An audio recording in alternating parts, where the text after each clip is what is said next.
It's the First Impressions podcast. Here's Matt and Charles. Well, welcome back to the First Impressions podcast. I'm Charles Horde alongside Pastor Matt Hinesley. It's been a while since we've seen you guys, and so we're glad to be back podcasting. That's probably my fault, really, I guess. There's just so much going on. Well, you're the youth pastor, so we'll just blame everything on the youth Well, that makes sense. It's easy to do that. I just noticed you got the Harry Potter glasses on tonight. I do. I decided I liked them, so I was going to wear them. I kind of dig them. I think they fit. I mean, they're all right. When you're ugly, it doesn't matter what your glasses look like. That's why I wear these. I mean, it's better to be ugly and be able to see than to be ugly and blind. That's right. There's nobody can see you. Well, we are live here at a fundraiser. It's actually the remnants of the fundraiser. So the fundraiser is over now, but we had a spring fling cookout here to raise money for the youth group. They're going to Student Life coming up in June. That's going to be the first week of June. And if you don't know, Student Life is our annual summer retreat that we go on. It's a mission trip. So we go out and we do mission work. And then we stay on the Shaco Springs Baptist Conference Center out there in Talladega, Alabama. And so we're excited about going this year, and so we did the spring fling here that you can kind of see going on behind us. We did that to start raising some money for it. We've got to raise I think around $10,000 to go to Student Life this year, and something that's wild and totally unexpected. But Daniel Standridge helped us to cook everything tonight, but he helped to do the men's wild game banquet that we had last weekend, and he said that the banquet was so successful that he started off tonight with $1,000 from the men's group to the youth group to go to Student Life. And so what a great start that is, and so generous of Daniel. What a better way to do it. Get the men involved in helping the teenagers. That's right. You were a big part of the wild game dinner, Timmy and some of the other teenagers a big part. So just looking at it, we had I think around 220 people. Okay. We had seats for 245. We had two tables that were empty. Okay. So we had about 215, 220 people. Yeah. I forget the number that it was that we collected. We weren't really fundraising for anything, but people were generous, and so we have everything. All the costs from this year has been paid for. Yeah. And then we actually already have next year's paid for. Wow.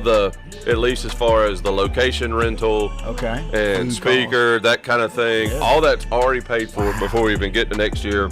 Wow. Plus having an extra $1,000 to donate towards the student ministry here. Man, that's incredible. Well, the men's the wild game banquet was just a fantastic time. The speaker was great. So Matt is humble, and he may not tell you, but Matt gave the gospel at the wild game banquet, which is what you're supposed to do. And as a result, we had 6 people come to know Christ at a wild game banquet. We're out there eating and fellowshipping with fellas, but when the gospel is given and when it's clear, people respond to it, and that was amazing. And I think one of the 6 people was a young kid. Mm-hmm. Well, and I think he may not watch this, but I need to shout out to my pastor that I worked for 13 years in Greenville. Yeah. He was kind of like the king of wild game dinners. He knew how to do it, knows how to do it. Yeah. And so I just did whatever I saw him doing for 13 years. That's all I did. We emulated. They'd probably say, well, why didn't we have him on the first one? And I was like, because he's so good at wild game dinners, I had to make sure for a couple of years that we do ours right before I invite somebody that knows how to do it perfectly.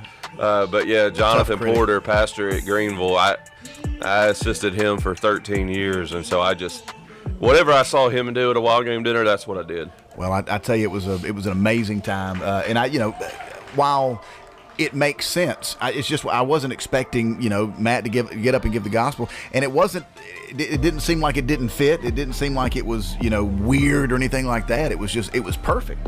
And I guess, when the Holy Spirit's in it, it's gonna work out perfectly, and that's exactly what happened. Yeah, I've just learned why not today. That's it. Why not today? Yep, that's exactly right. If not today, then when? Why do it? I mean, we didn't do it just to get people to show up at our church, or that's right. Just to give away, spoiler alert, a flamethrower that we played with tonight. So I'm going to we'll probably insert some video of that right here of Matt hitting the flamethrower.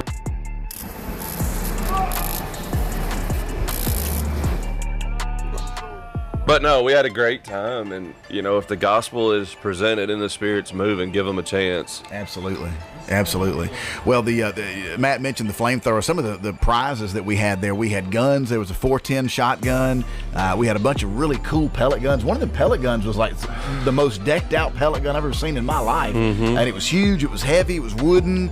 But anyways, we had a crossbow. Clint Walker walked away with the crossbow. Yeah. Flamethrower. There were some custom handmade knives that were auctioned and raffled. 9mm. I won this knife from Barrow. Shout out to Mountain View Baptist Church. Yes. Their men's ministry actually pitched in and helped support with a 9mm. That's right. And they're having their own wild game banquet coming up tomorrow. Actually, it's actually tomorrow, probably before you see this. Yeah, right. So but yeah, they were a big help. They were awesome. Supporting the guys that are doing it for the very first time. Yeah, I love having other churches, come in and help out and show support, donate stuff into the raffle. Well, the slogan that's on your hat right there, the genuinely authentic, like, for me, and I think for most of us at our church, it's not an advertising tool. It's what we live by. That's right. Yeah. It's a philosophy. And so if we're genuinely, authentically into Jesus, it won't matter if it's our church, your church.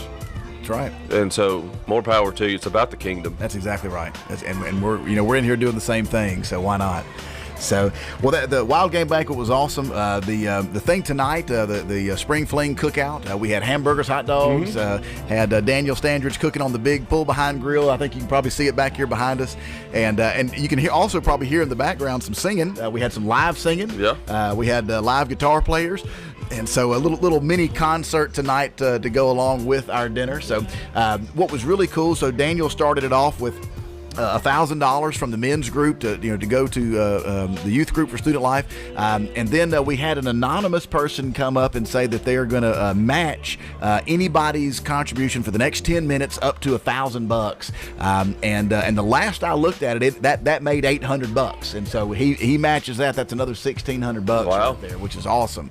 And so it really is going to put us on our way to be able to pay for Student Life. Yeah, we're super excited about that. So really enjoyed it. So Matt, as far as Sunday mornings go, Matt is preaching out of the book of Acts, where we see the launch of the church, so the beginning of the first church, and the model that churches ought to live by. So talk about your series in Acts and what do you see coming up over the horizon here? Oh, it's been good. I think Acts is it's really the one open-ended book. Okay. So we're still part of the story. That's true. Yeah. And your church, our church, we're all writing part of Acts, I think. So we come to Acts 6, where the church faces a few problems. Okay. And their solution. Are they Baptists? Oh, definitely.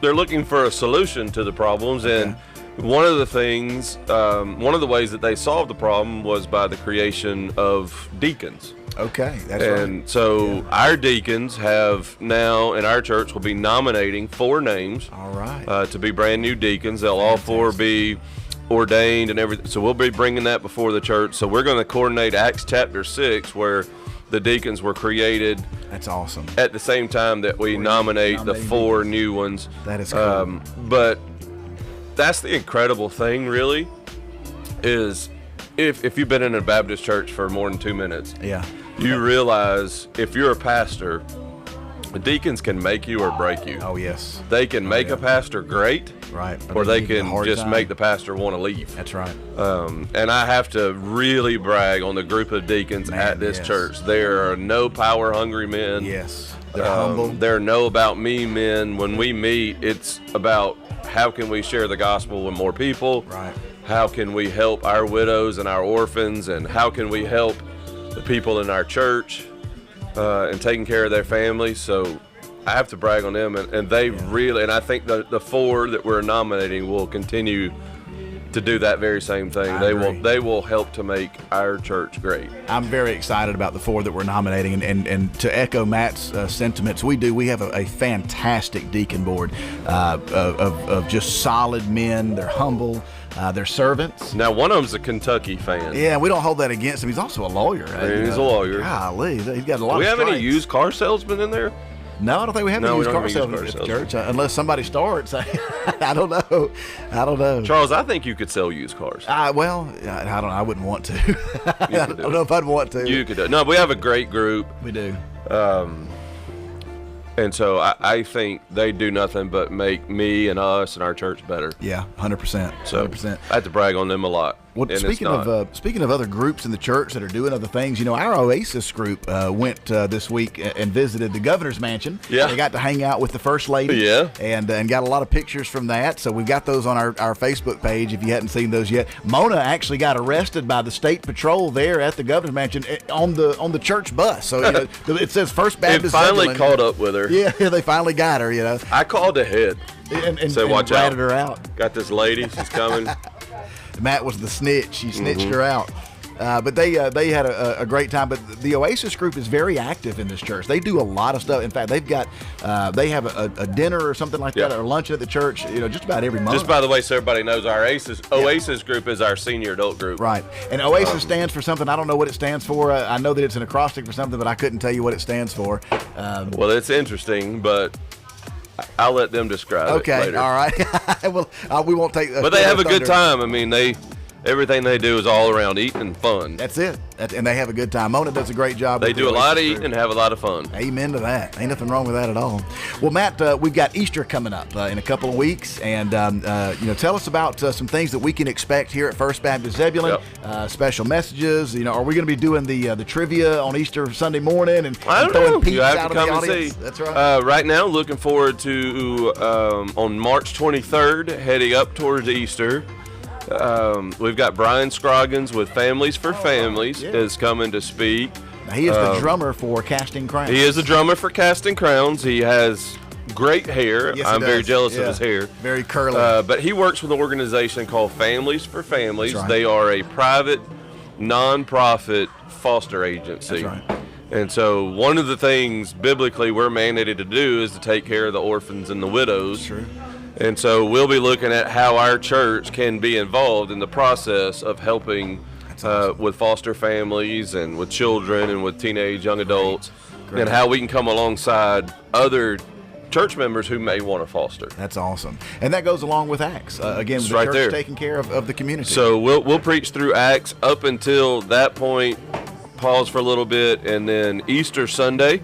The plan is right now, weather permitting, we'll have a sunrise service. All right. Good deal. Over at the Eastview Cemetery. Okay. Good And deal. we'll have a great little sunrise service out there, probably an acoustic set out there.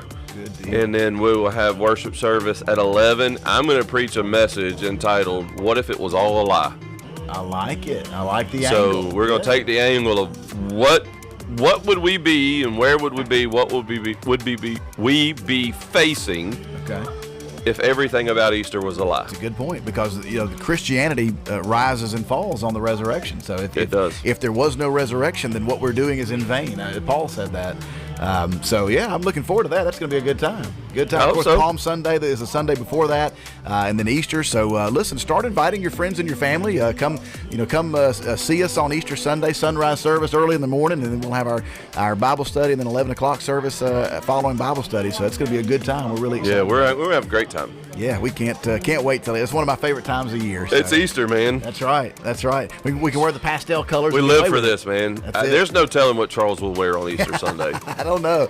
I mean, Charles already changes the color of lights in our sanctuary listen, based on the shirt I wish that I he knew wears. how to do that. But I will say though, knows? I noticed when you were preaching the logo that was up on the screen, the lights matched that cross. It was the same color purple, so you had like the Matt Hinsley logo, on the screen. Shocker. So I'm thinking Matt's the one that changed the lights. I don't know enough about that stuff to do it. I don't either. I just walked in and it was on. I actually pointed it out to Clint before he got up to sing. I was like, "Oh, look, the lights match my shirt." And then he got up and roasted me about it. I was like, "Look at Charles changing Oh, the lights." and speaking of that, there's word going around the church that I held one person under the water a little longer than the others during Baptism Sunday. Who was that? I want to confirm that it is actually did. true that I did that. Nice. Who was it? Alex, actually. Okay. her husband was in the water with her. Yeah. And I had this thought, like, let me dunk her. Yeah. And as she's under, let me have a conversation with Michael. Oh, that's hilarious. So, how's things going? Yeah. And then I thought, well, maybe I probably shouldn't. So it looked like she got held underwater longer. See. I just that really was want. you thinking better of the idea that you had. Yes, that was starting. It was youth pastor Matt. Yeah. And then when she was on the right. water, it was like, oh, Pastor Matt better take over. Yeah, that's right. But no, we had a great time, and Those I just, intrusive thoughts. if you're gonna get baptized, might as well have the full experience. Absolutely, Like, go yeah. under. That's right. And Stay I'm for a telling second. you, if somebody were baptizing me, they need to hold me under a while. Yeah. Well, look, Jesus was dead for 3 days. So, yeah, how So how I mean, far I under? figure 30 seconds to a minute under the water is Yeah. no big deal. Yeah, hold your breath. Hold your breath. Well, Matt, any final words before we head out from this podcast? Anything that we need to be on the lookout for upcoming events or anything like that? No, just come out and worship with us. Come out and see us. Be a part. I mean, what you see behind us is the remnants of people cleaning up. There were, got a couple I'd say, probably cornhole. about 100 people here tonight. Yeah, it was a great time. The grill fired up. We've got Justin Neal over there singing Yeah. some country music over there. Man. Choir's up practicing. Yeah. There's people everywhere, and it's great to be a part of community It really here in is. Zebulon. So Yeah. if you're looking for that small church feel, that family feel, but Yes. with every opportunity to do all the big things, we want you to come on out to First Baptist Zebulon. There's excitement here, and it's palpable. You can really feel that when you're on the grounds here. You see what's going on, and I'll echo Matt. I mean, there's so much going on. We're outreaching the community, which is what the church wanted to do. It's what we've wanted for a long time, and under Matt's leadership, we've been able to get that done. And Matt's pushed people like me to step out of our comfort zone and do things that we otherwise would not have ever done. So. Well, I guess I have a little bit, but it's just the Holy Spirit, and I'm just determined to chase Him. Yep, that's it. And I, Matt has said it for a while, especially going through the Acts, the book of Acts, and it's just all we want to do here is lift up God. We just want to glorify God because He says, "If I be lifted up, I will draw men unto myself." Oh yeah, So, you got preachers that have written books. We've written everything, and Yeah. there's no secret in No. the sauce. No, it's It's just easy. literally do what the Holy Spirit tells you to do. Follow the Lord; He'll take care of all the other stuff. absolutely, and that's just what we want to do. We just want to be authentically genuine, genuinely authentic. And it's proven it because if it was up to me and my ability, or us and our ability, We'd it'd be in never trouble. work. If it was up to me, we'd be in big trouble, brother. Never work. Yep. Well, Matt, I appreciate it. Looking forward to the next podcast, and Yes, sir. we'll Thanks for all your hard work, Charles. Thank you, man. We'll try to do something, close to Easter, so we can get, the Easter plans, on the podcast, and we'll do our breaking news segment there and have it there. But until next time, we're going to see you on Sunday. So Bible study for all ages, sir. 9:45. Worship's at 11 o'clock. We'll see you Sunday. For Matt Hinsley, I'm Charles Orr. Hey, can we Peace end out. with the flamethrower again? Oh yeah, slow motion.